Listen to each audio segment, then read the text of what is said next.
हिंदी में कहीं दुनिया की दो जिंदा जबानों में नहीं मिलता, क्योंकि ये बिल्कुल सगी बहनें हैं। सगी ही नहीं, मैं जुड़वा कहूँ तो ज़्यादा बेहतर होगा।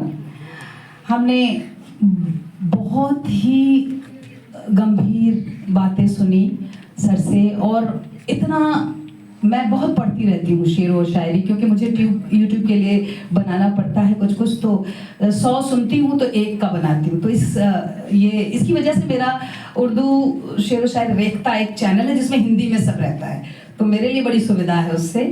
लेकिन अभी सर आपने इतनी खूबसूरती से और इतने विस्तार से चीज़ों को जो बताया, मुझे लगता है कि आज के समय में ये हम सारे विद्यार्थियों को, हम सभी बड़ों को वापस वहाँ लौटना चाहिए।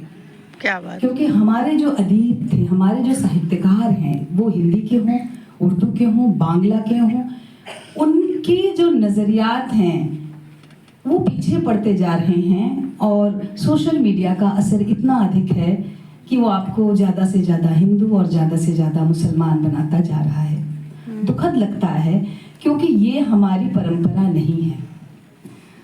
बार बार ये सिद्ध हुआ है कि हम दो कौमें नहीं हैं, लेकिन बार बार ये कोशिश की जाती है कि हम दो कौमें हो जाएं। अगर आपको इससे बचना है तो अपनी बुद्धि और हमारे पुराने शायरों को पढ़िए, कम सुनिए मीडिया की बातें, और तब तय कीजिए कि आपको कौन सा रास्ता इख्तियार करना है। मैं हिंदी के कुछ कवियों की बातें आपके सामने करूंगी, ताकि हम एक तरह से ये दिखा पाएं कि कोई भेद नहीं है। आधुनिक काल में मुझे लगता है कि हिंदी कविता पूरी तरह से सेकुलर कविता रही है, और सेकुलर का अर्थ ये नहीं है जैसे फ्रांस का जो सेकुलरिज्म है वो हिंदुस्तान का सेकुलरिज्म नहीं हो सकता।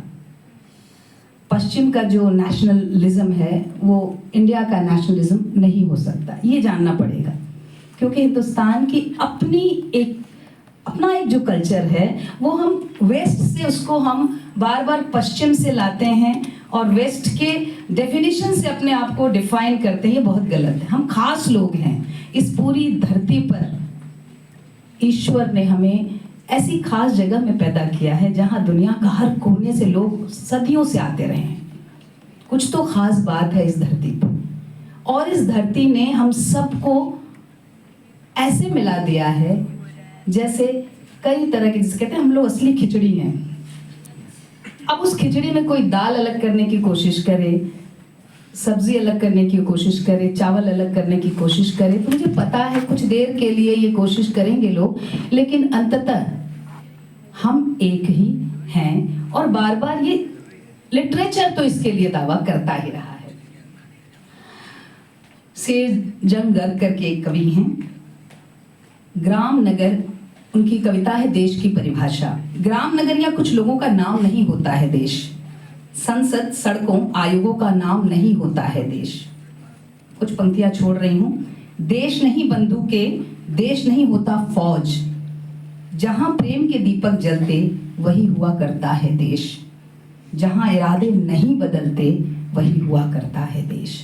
तो देश की परिभाषा हमको सही तरह से समझने की जरूरत है। और ये चीज, बहुत सारे कवि हैं, बहुत सारी पंक्तियां हैं। मुझे पता था मुझे कम बोलना है, इसलिए मैंने बहुत कम जगहों को, गोपाल दास नीरज अलीगढ़ की भूमि से हैं, उनकी एक बड़ी अच्छी पंक्ति है, अब तो मजहब कोई, सबका सुना हुआ होगा मुझे लगता है, अब तो मजहब कोई ऐसा भी चलाया जाए जिसमें इंसान को इंसान बनाया जाए।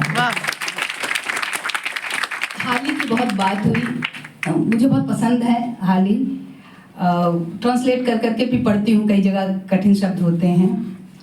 वो कहते हैं, वही बात है एकदम, यही है इबादत, यही दीनो ईमान, कि काम आए दुनिया में इंसान के इंसान। अब आपको लोग समझाते रहें कि ये तुम्हारा आदमी नहीं है, वो तुम्हारा आदमी नहीं है, लेकिन कवि आपको बताकर जाता है कि तुम इंसान अगर हो तो इंसान के काम आना चाहिए, इंसान के खिलाफ खड़े होना तुम्हारा काम नहीं है। इसी तरह बच्चन की कविता मुझे याद आती है, हरिवंश राय बच्चन की कविता मधुशाला नाम से है, मैं उसको पढ़ूंगी, सुना हुआ है, इसलिए मैंने ऐसी चीजें चुनी हैं जिसका अर्थ आपको नहीं बताना पड़े मुझे। मुसलमान और हिंदू हैं दो, मुसलमान और हिंदू हैं दो, एक मगर उनका प्याला, एक मगर उनका मदिरालय, एक मगर उनकी हाला। दोनों रहते एक न जब मंदिर मस्जिद में जाते, बैर बढ़ाते मंदिर मस्जिद, मेल कराती मधुशाला। आप देखेंगे कि कैसे कवि ने, मधुशाला का अर्थ होता है उर्दू में क्या कहेंगे उसको, शराब खाना। शराब खाना हाँ, लेकिन वो शराब नहीं पीते थे और बिल्कुल वो शराब की बात यहाँ नहीं कर रहे हैं, वो वतन की बात कर रहे हैं कि अगर आपके अंदर कट्टरता जितनी कम होगी उतने आप एक होते जाएंगे। भारत के वर्तमान संदर्भ को देखे बिना इस विषय का आपको अर्थ नहीं बनता, क्योंकि किसी भी विषय पे हम बात करें तो अब देश कई मामलों में पीछे की तरफ चलने लगा है और गिरने के कगार पर है, क्योंकि आप पीछे चलेंगे तो गिरेंगे। लेकिन पीछे चलते हुए अगर इन शायरों की पंक्तियां आपके हाथ में हो, ऐसे लोगों को पढ़िए और ऐसी चीजों को शेयर कीजिए ताकि जो बंद जहन है वो खुले। हम अधिक से अधिक अपने पूर्वज जिसको कहते हैं, जो हमारे पुराने लोग हैं, उनकी तरह बने।